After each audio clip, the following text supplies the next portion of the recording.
Kwa haraka haraka tuangalie ratiba ambazo zitagaragazwa leo usiku katika dimba la Europa msimu wa mwaka 2016.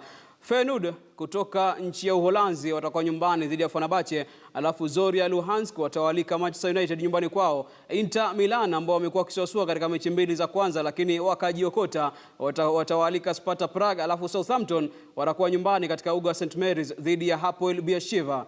Ni mechi ambazo zitagaragazwa leo usiku katika dimba la Europa ili kutafuta nafasi ya kufuzu awamu ya mwondoano. Sassuolo Italia watawalika KRC Genk, alafu Standard Liège kutoka Ubelgiji watakuwa nyumbani dhidi ya Ajax Amsterdam. Konyaspor watawalika KAA Genk, alafu Sporting Braga watawalika Shakhtar Donetsk kutoka Ukraine.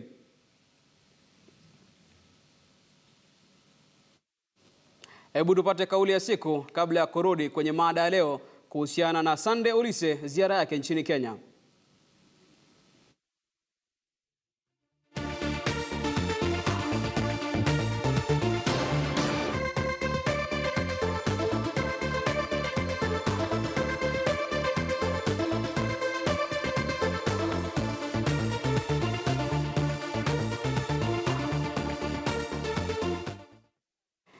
Na hebu tuingie katika mada yetu ya siku, na kama nilivyokudokezea awali, tunao wageni ndani ya studio ambao wameamua kuleta miongoni mwa gwiji wa soka barani Afrika ambaye alitamba katika dimba kombe la dunia, aliweza kuiwakilisha Nigeria katika dimba la taifa bingwa barani Afrika. Kumbuka Nigeria walikuwa mabingwa mwaka 2013 akinyakua taji hilo katika michuano ambayo iligaragazwa Afrika Kusini. Oliseh ambaye alikuwa mkufunzi wa Super Eagles Nigeria atakuwa nchini kwa muda wa siku 3 kuanzia tarehe 20 hadi 22 mwezi huu wa Disemba. Alex Mwaura, tumezungumza mwanzo ukasema kwa nini mmeamua kumleta Oliseh, na tukazungumza kuhusiana na ujio wake, pengine utasaidia vipi chipukizi, na amekuwa akichezea ligi ya Bundesliga. Unaweza izungumziaje ligi ya Bundesliga msimu huu na misimu ambayo imepita? Manake haijalinganishwa na ligi ambazo zimeendelea kama ligi kuu nchini Uingereza inao wafuasi wengi nchini Kenya.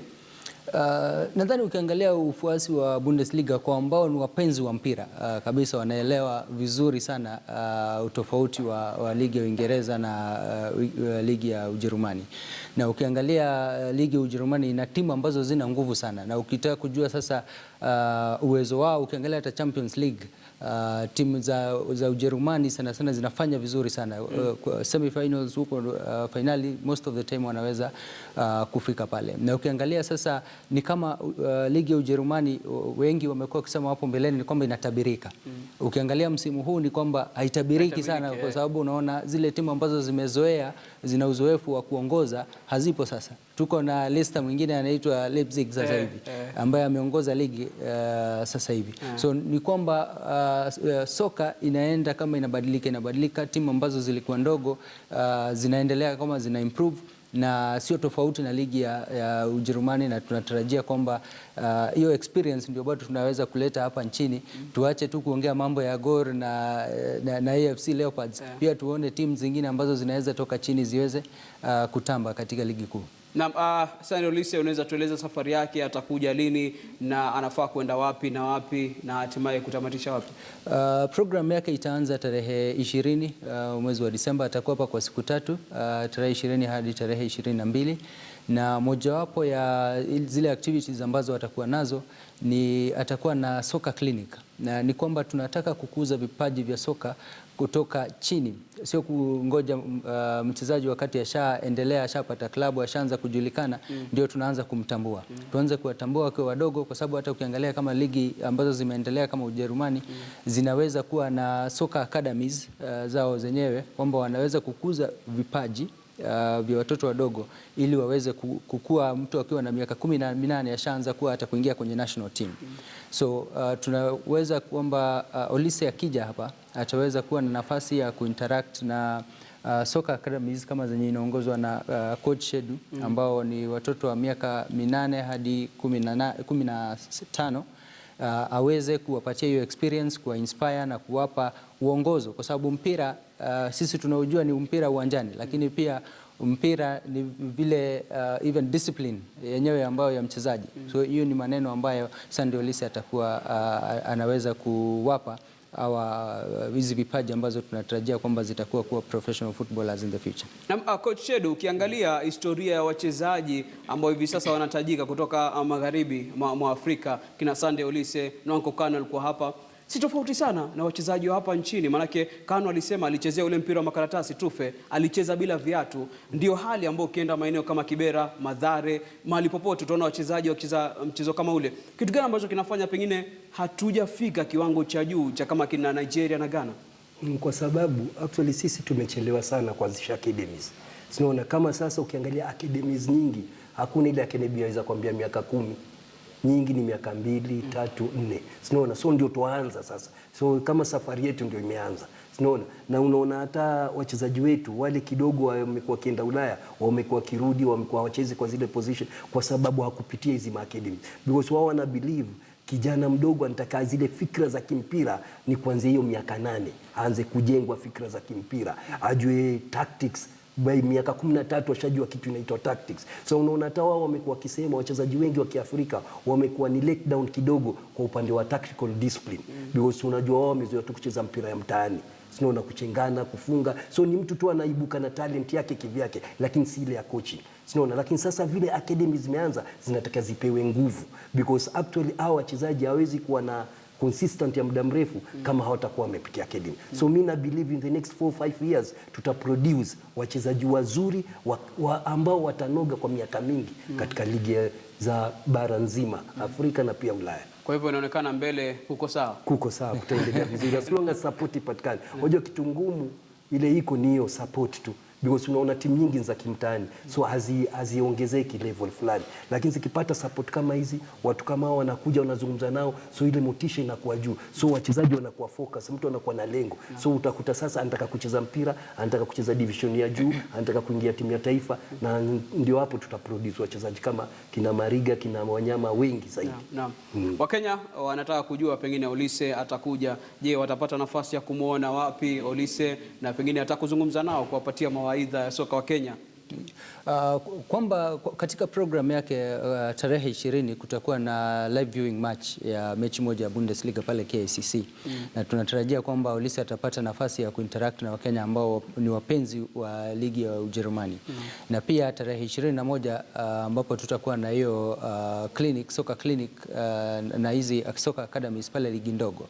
Pia hiyo itakuwa nafasi kwa sababu iko open kwa mwananchi yeyote yule, itakuwa open kuinteract na Oliseh ili kuweza kujua exactly nini ambayo tutakuwa tukifanya hapa nchini.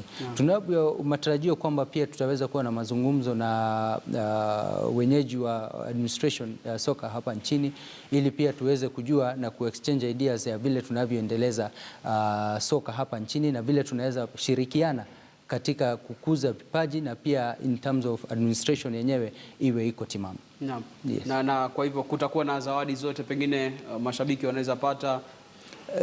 Zipo, kuna exercises kadhaa kama hiyo tarehe 20 kwamba tunatarajia kutakuwa na competition ya kiaina na kwamba kutakuwa na soccer balls za Bundesliga, kutakuwa na jerseys za Bundesliga. Kwa hivyo kunavyo vitu kibao ambavyo wananchi wanaweza tarajia kwamba ambao watapata nafasi ya kuinteract na yeye kwamba watakuwa na nafasi ya kujishindia moja wa soccer balls ama jerseys. Ndio.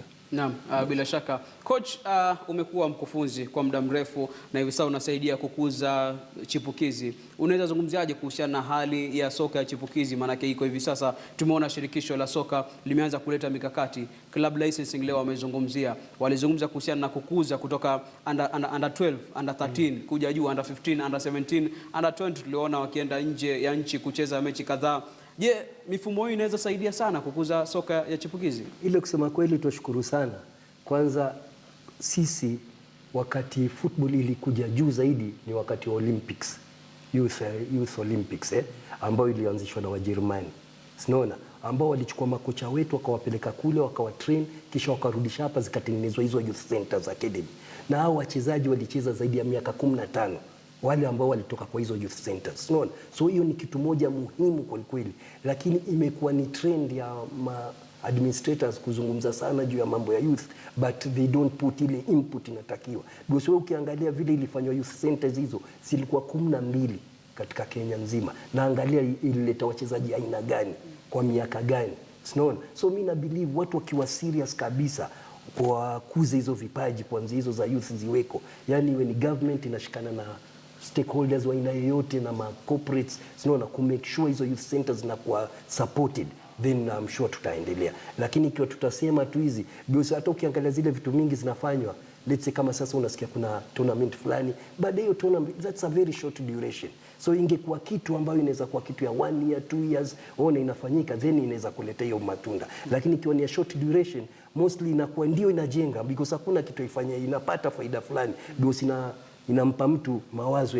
ya kesho na nampa mtu motivation ya kesho, lakini at least kuona result, hii kitu nilianzisha hivi na imefikia pale fulani, hiyo itakuwa nzuri. So kuwe na target ya kama miaka 4, ona kitu isimamishwe, ni youth centers, ni academies, ni nini, and then utaona hizo under 12 under 14 na nini zikileta matunda, because ukiangalia hata nchi zingine zote zile zimeendelea ni zile zimeconcentrate na academies. Sinaona unakuta si jina kubwa, sijui Botswana imefika cup of nation nini, youth programs imewekwa in place. So me I believe right now tuna ofisi na will, ina ile goodwill kabisa. So wakipata sponsors wazuri wasimamie katika hizo mayouth, I'm sure tuta produce very good players na nchi yetu itaenda juu. Naam, kweli. Tukimalizia Alex, pengine baada ya Oliseh kuna mpango gani mengine ambao mmeweka ili kuweza kuzidisha kukuza soka nchini? Kwamba huu kati ya ushirikiano wa Star Times na waandaaji wa Bundesliga ni kwamba kila mwaka tutakuwa tunaandaa one legend, mchezaji mmoja ambaye anaweza kuwa mchezaji wa sasa hivi ama mchezaji ambaye asha retire, ambaye alivuma sana kipindi chake. Kila mwaka tutakuwa tunaandaa at least visit moja hapa nchini ya legend ama the current players. Na jinsi ya kufanya hivyo ni ili kuwe na consistency ya zile programs ambazo tutakuwa tumeanza. Kama sasa hivi hapa academies, tusije tukaifanya mara moja alafu tukaiachia hapo. Tunahitaji kuja mwaka ujao tuone matunda ambayo imetokana na ile exercise ambayo tulikuwa tumefanya mwaka jana. Kwa hivyo ni kitu ambayo tunatarajia kwamba kwa miaka ijayo ni kitu tutakuwa tukifanya mara moja ama mara mbili kwa mwaka. Coach, ni muda mrefu sana Wakenya walikuona Bandari, KCB, timu kadhaa umefunza, chipukizi, timu ya taifa. Sasa hii shughuli gani unaendeleza? Kwa kweli baada ya kupata hii injury imeniweka chini sana. Maana nimefanya operation mara 3 katika hii mguu na imeshindwa kabisa kwa vizuri. Sasa ndio hapo ndio niliamua ni concentrate nao vijana wadogo ambayo na academy yangu inaitwa Star Soccer Academy. Na mimi nashukuru sana kwa hizi miaka miwili nimepata nafasi ya kuweza kuweka watoto katika hali nzuri. Sinaona na support kidogo nimepata kwa watu binafsi. So mpaka sasa kurun academy ni challenge kubwa sana, ambapo sikudanganyi kwa individual na kutafuta hizi pledges ni nightmare. So bado tuwaomba, yani because wajua watu kama sisi tutaulizwa kesho mlikuwa ukifanya nini. Sasa experience yangu hiyo yote naweza kupata kwa wale watoto, lakini bila support tena hata hiyo experience yangu haitaonekana. So mimi ni kuomba tu nipate support ili niweze kukuza hizo vipaji, na mimi am sure tuta produce, because tangu kitambo mimi nimecoach under 17, under 20, under 23 na pia timu ya taifa. So nimespecialize kwa vijana. So ni area ambayo niko very comfortable nayo. So ningetaka tu support na I'm sure tutaproduce wachezaji wale watasaidia. Ni changamoto ambayo bila shaka inaelekezwa kwa washikadau wa soka na watu wanaosimamia soka nchini Kenya ili kuweza kukuza soka ya chipukizi. Na vitia baadhi ya maoni kabla ya kuondoka ni kwamba kuhusiana na Eliud Kipchoge, tuzo ambazo walipata hapo jana, Kipchoge na Vivian Cheruiyot kama walikuwa wanastahili, manake wako watu ambao wana maoni tofauti. Wengine wanasema hawakustahili, wengine wanasema pengine alifaa kupewa mtu mwingine. Mukhtiar Abbas anasema kuwa Eliud Kipchoge alistahili na Cheruiyot, alafu Miguel Muguchia anasema ndio Eliud Kipchoge na Vivian Cheruiyot walistahili kuteuliwa wanariadha bora mwaka 2016. Chinese coach anasema ndio hawa ni mabingwa, wanastahili kuliko hiyo, wanastahili zaidi kuliko hiyo. Babu Khanja anasema Vivian deserved the award, she faced tough battle against the two Rio gold medalists. Bila shaka mwingine Derek Mudhomi, shukran sana kwa ujumbe wako kuhusiana na mada ya leo. Kufikia hapo mtazamaji, tunatamatisha Zilizala Viwanjani siku ya leo. Nasema asante sana kwa leo waliofanikisha makala ya leo, wapiga picha, washughulikia sauti, bila kuwasahau wageni wangu ambao wamekuja ili kutuambia mengi kuhusiana na kukuza soka ya chipukizi nchini Kenya. Tukutane tena kesho siku ya Ijumaa sana kitu kama. Asante sana.